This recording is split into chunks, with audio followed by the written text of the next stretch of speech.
누가복음 24장 28절에서 35절 말씀을 봉독합니다. 그들이 가는 마을에 가까이 가매 예수는 더 가려 하는 것 같이 하시니 그들이 강권하여 이르되 우리와 함께 유하사이다. 때가 저물어 가고 날이 이미 기울었나이다 하니 이에 그들과 함께 유하러 들어가시니라. 그들과 함께 음식 잡수실 때에 떡을 가지사 축사하시고 떼어 그들에게 주시니 그들의 눈이 밝아져 그인 줄 알아보더니 예수는 그들에게 보이지 아니하시는지라. 그들이 서로 말하되 길에서 우리에게 말씀하시고 우리에게 성경을 풀어주실 때에 우리 속에서 마음이 뜨겁지 아니하더냐 하고 곧 그때로 일어나 예루살렘에 돌아가 보니 11 제자 및 그들과 함께한 자들이 모여있어 말하기를 주께서 과연 살아나시고 시몬에게 보이셨다 하는지라.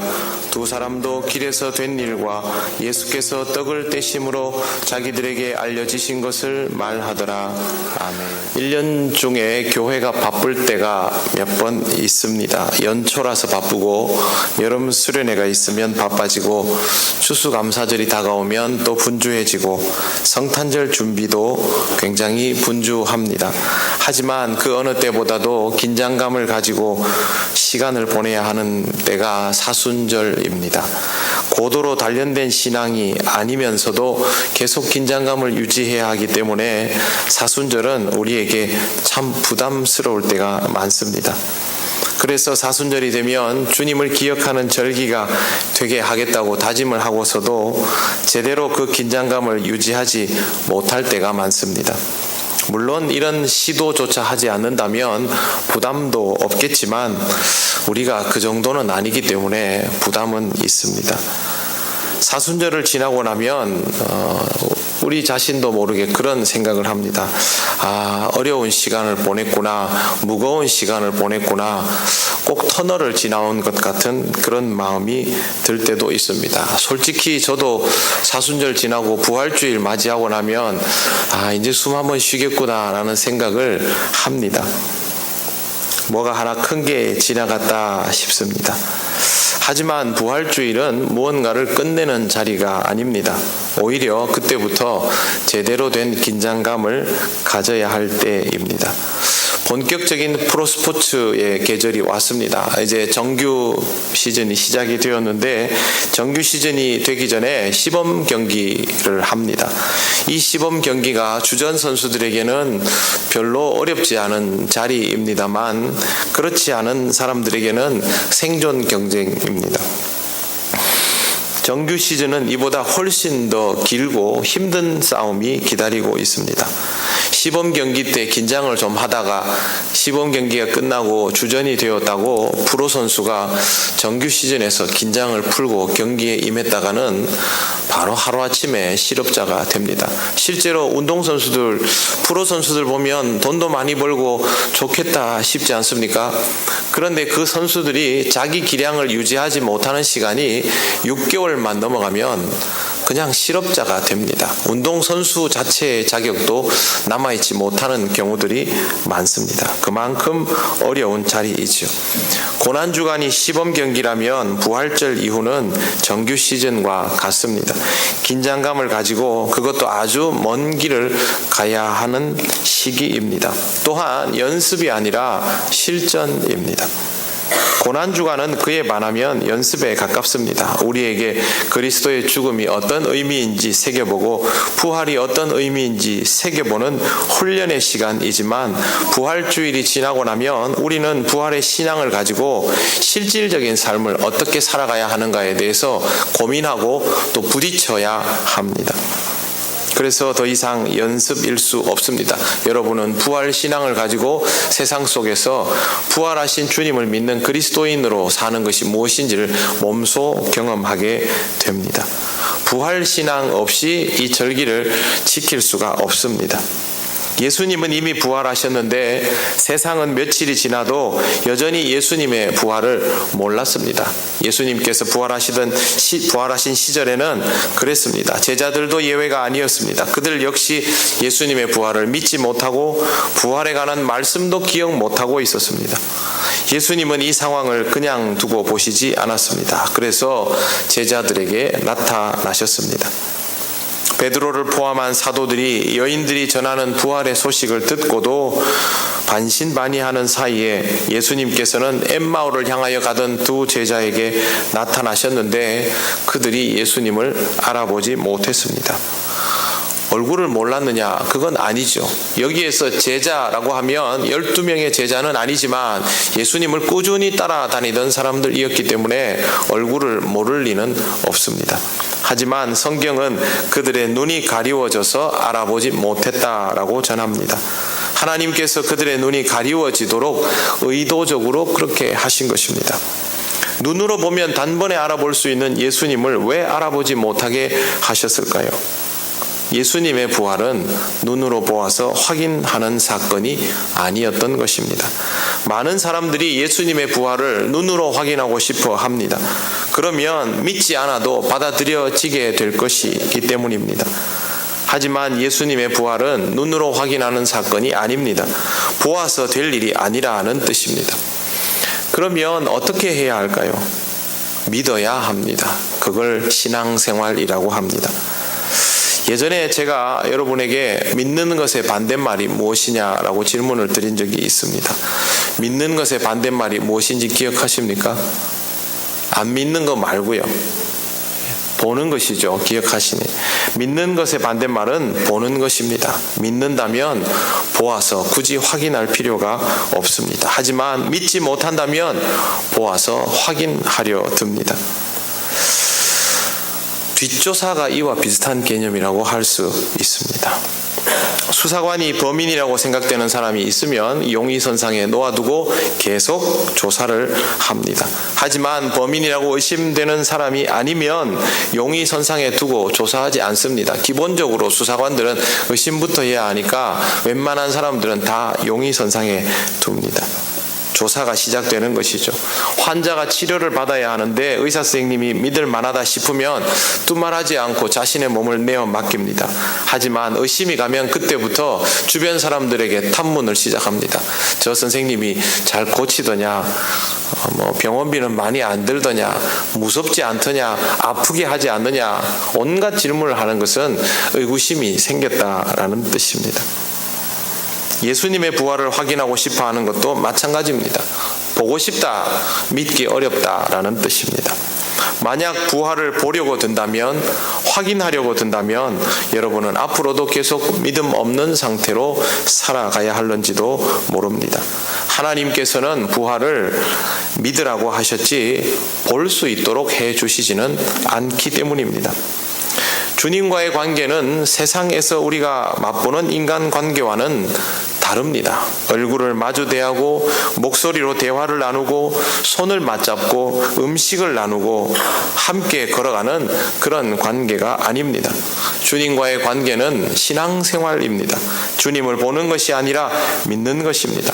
신앙생활을 하고 싶다면 부활하신 주님을 향하여 믿음 이외에는 다른 어떤 조건으로도 다가서지 않도록 하는 것이 좋습니다. 그것이 여러분에게 더 유익합니다. 믿는 것은 그렇습니다. 무조건 믿으라는 것이 아닙니다. 하나님께서 하셨기 때문에 믿으라는 것입니다. 부활은 하나님만 하실 수 있는 일입니다.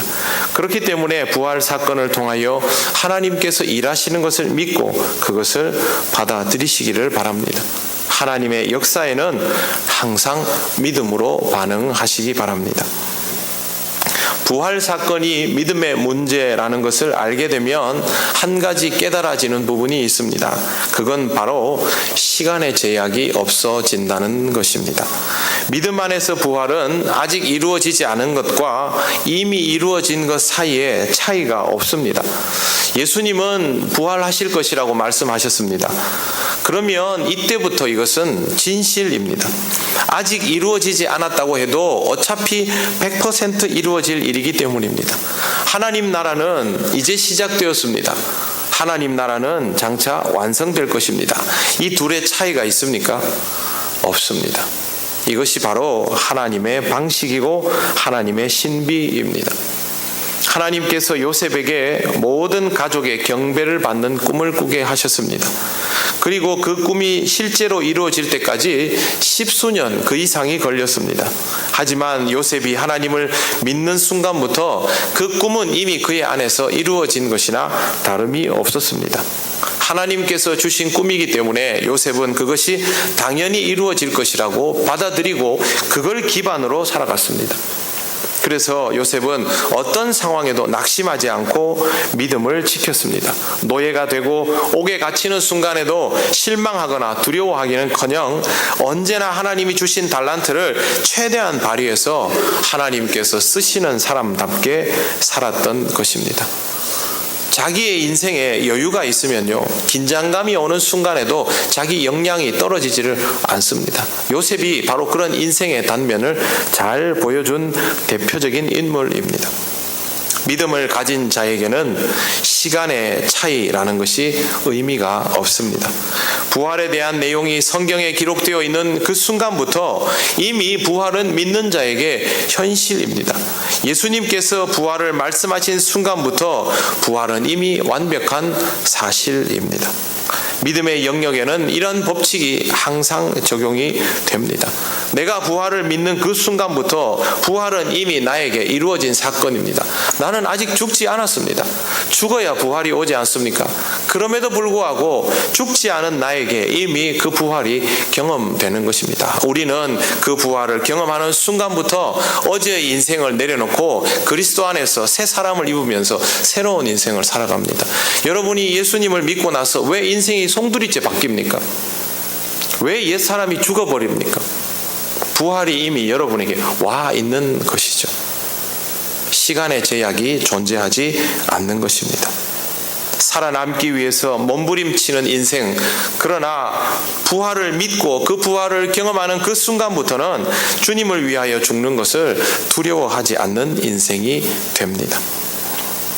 지난주에 노회가 있었습니다. 노회 둘째 날 회의를 미리 평소와는 다르게 좀 빨리 끝내고, 항상 그랬으면 좋겠습니다. 빨리 끝내고 그 다음 날 주기철 목사님 기념관에 탐방을 갔습니다. 주기철 목사님 여러분 다 잘 아시지 않습니까?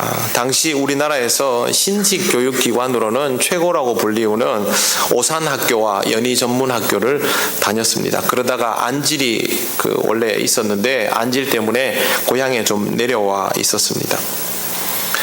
우리나라에서는 엘리트라면 최고의 엘리트였습니다. 본인이 원한다면 얼마든지 그 시대의 신지식인으로 사회 지도층 인사로 살아갈 수 있었는데도 불구하고 목사님은 은혜 받고 목회자의 길을 가려고 평양신학교를 갑니다. 이후에 아주 성실한 목회자로 성장했는데, 제가 그곳에서 무슨 얘기를 들었냐면요, 평양신학교를 다니면서 양산, 경남 양산 지역까지 2년인가 매주 주일 예배 인도하러 오셨답니다. 요즘 같으면 저도 한번 시도해 보겠습니다. 그러나 그 시대는 이렇게 하려면요, 가는데 하루 오는데 하루를 허비해야 됩니다. 육체적으로 피곤한 것은 말할 것도 없고요. 하지만 그 일을 감당하셨다고 들었습니다.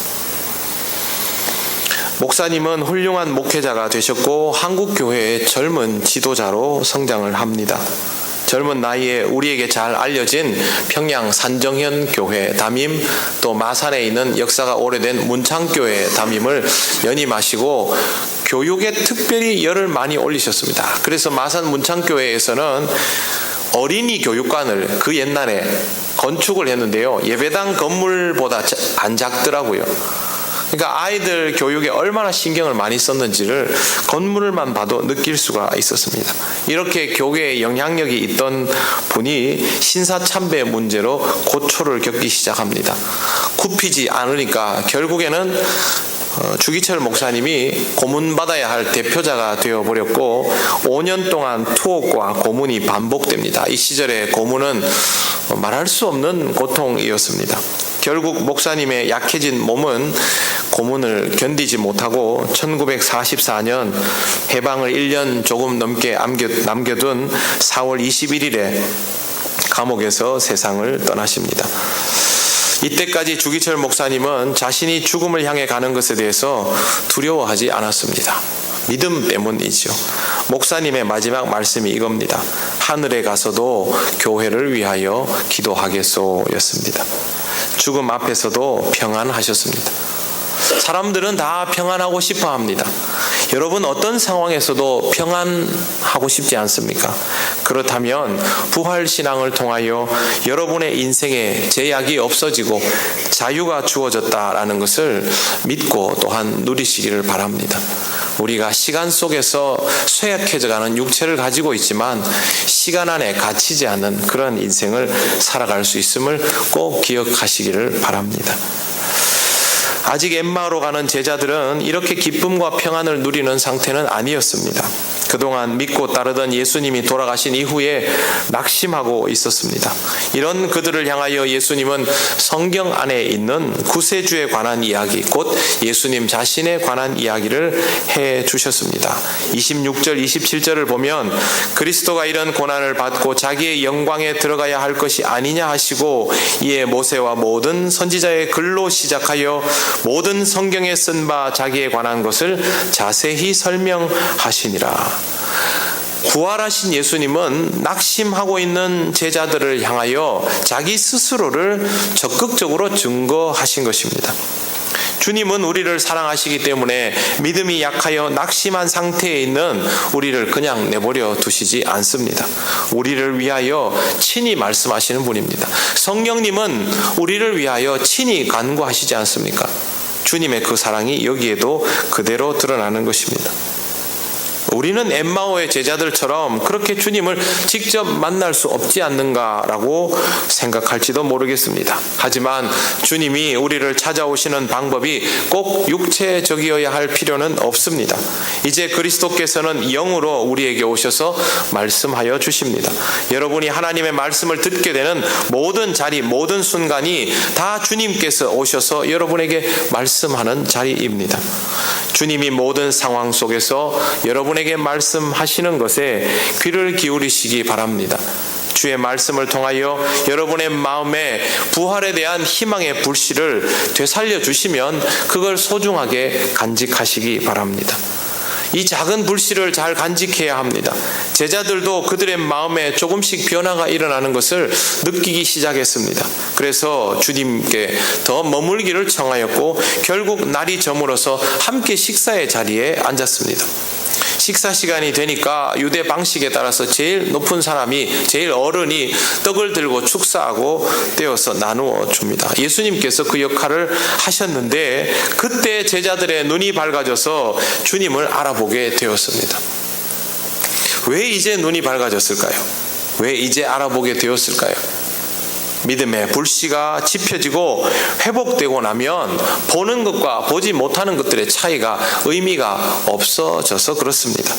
그들의 눈이 밝아지고 나니 예수님의 모습은 이내 사라지고 없었습니다. 그러면 이 제자들은 다시 부활하신 주님을 의심하게 될까요? 아닙니다. 이제 더 이상 보는 것과 보지 못하는 것의 차이가 그들에게는 없습니다. 왜? 믿음으로 반응하기 때문입니다. 부활신앙이 주님을 보는 것이라고 생각하지 말아야 할 이유가 바로 여기에 있습니다. 사랑하는 성도 여러분, 주님을 보려 하지 말고 믿으시기를 바랍니다. 아무것도 역사하지 않고 아무 작용도 없는데 믿으라고 하는 것이 아니지 않습니까? 주님은 영으로 오셔서 우리에게 끊임없이 말씀하여 주시고 깨닫게 하여 주시면 거기에 반응을 보이시기를 바랍니다. 그러면 여러분의 삶 속에 이미 주님의 은혜와 사랑이 있다라는 것을 깨닫게 되실 겁니다. 제가 장례식에 지난주에 가서 거기 있는 유가족들에게 이렇게 말씀드렸습니다. 하나님께서 은혜 주시면 그때 하나님께 반응하십시오. 지금 하라는 것이 아닙니다. 여러분 그렇지 않습니까? 하나님께서 여러분에게 은혜 주시면 그때 반응하시면 됩니다. 그 은혜를 놓치지 않는 여러분이 되시기를 바랍니다. 주님과의 만남은 끝이 났지만 이 경험을 가진 제자들은 지난 시간에 대해서 기억을 떠올립니다. 32절 말씀 보십시오. 그들이 서로 말하되 길에서 우리에게 말씀하시고 우리에게 성경을 풀어주실 때에 우리 속에서 마음이 뜨겁지 아니하더냐. 주님께서 말씀으로 그들의 마음을 뜨겁게 해 주셨던 것도 뒤늦게 깨닫게 됩니다. 그들의 심령이 뜨거워졌던 것은 주님을 알아보기 전이었던 것이죠. 이것이 바로 주의 은혜입니다. 우리가 알아보지 못할 때에도, 믿지 못할 때에도 찾아오셔서 우리의 마음을 움직여 주시고 뜨겁게 해 주시는 것. 여러분이 지금 주님의 은혜를 받아들일 만한 상황이 못 된다고 할지라도 주님은 함께 하셔서 여러분의 마음을 뜨겁게 하시고 감동을 주십니다. 이런 주님의 사랑을 느끼면 주님이 엠마오의 제자들과 함께 하신 것처럼 지금 나와 함께 하시는구나 라는 사실을 깨달으시길 바랍니다. 이걸 뿌리치지 마십시오. 말씀을 먹으면 결국 증언자가 됩니다. 뜨거워진 심령이 가만히 있을 리 없습니다. 부활하신 주님을 증거하게 됩니다. 증거를 가지고 있는 사람이 침묵할 수 없지 않습니까? 그들은 그대로 일어나서 엠마오가 아닌 예루살렘으로 향합니다. 소식을 전하기 위해서 도착해 보았더니 제자들도 이미 주님을 만난 이가 있고 주님의 부활에 대한 이야기를 나누고 있습니다. 그들도 자기들처럼 주님을 만난 겁니다. 엠마오로 가다가 돌아온 제자들도 자신들이 주님을 만났던 이야기를 나눕니다. 주님의 부활에 대한 경험을 가지고 있기에 그 소식을 전할 수밖에 없었던 것입니다. 거듭 말씀드리지만 증거를 가지면 증언할 수 있습니다. 그리고 이 사람은 증언하여야 합니다. 증언해야 할 곳으로 달려가야 합니다. 부활절이 끝난 것이 아니라 부활의 절기가 시작되었습니다.